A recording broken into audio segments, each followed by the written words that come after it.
Figuring the macros in a homemade recipe is actually quite simple once you get the hang of it, especially for meals or recipes that you make the exact same way every single time.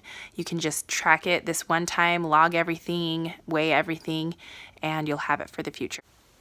What we're going to be finding is the final weight of the meal that you're making.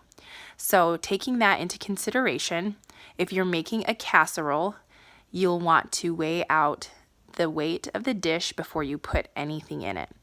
If you're making something that can be poured into a bowl onto the scale after it's made and you can zero out that bowl on the scale, then you don't have to weigh out any dish beforehand. So things like soups, baked vegetables are easy to put into a separate dish on the scale, things like that.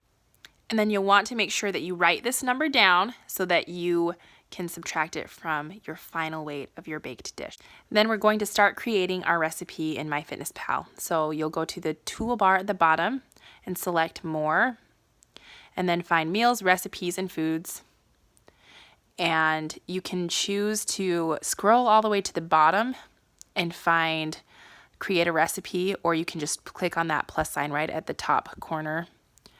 And then what's cool about MyFitnessPal is you can either add from the web or enter your own ingredient. Just be careful that if you choose to add from online, that you double check their serving sizes with their ingredients, because sometimes they're off and it just throws everything off. So I'm going to make lasagna tonight. And then in the serving size, you can put whatever number you want right now. It doesn't matter, because this is going to be the actual weight of our final dish so that we can weigh out in grams. And so you can put whatever number you want right now, and then we'll go back and edit it. To search for ingredients, you can use the search bar or you can use the scanner.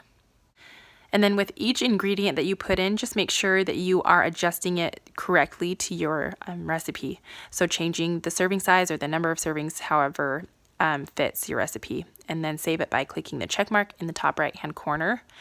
And then once all your ingredients are in, if you need to add more, you can push add ingredient or edit if you need to edit anything. And then save it by clicking that arrow in the top right hand corner. And then we're not going to change anything just yet. We will once we weigh our final dish. So we're just going to save the recipe for now. The lasagna is all finished. So once you're done cooking your dish, I lay a towel over my scale and then zero it out and put my dish on to the scale. And then what I will do is I will subtract the weight of the dish before I even started from this number, 4,222 grams. And then I'm going to go back into my meals and recipes, and my lasagna is right at the top. So I'm going to click that and it brings me right back into the recipe. And I'm going to change this by editing my recipe. I don't need to edit the ingredients, but I just need to edit the servings. So I'm going to put in the final weight of my dish after I subtracted out the weight of the pan. And then I'm going to save it and log it.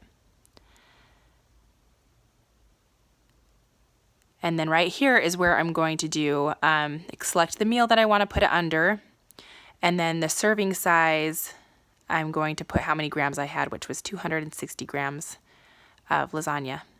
And then it shows you the macros, and I'm going to save it and log it. And there you have it. It's so easy, a little bit confusing. If you have questions, let me know. But good luck. And I hope this was super helpful to you.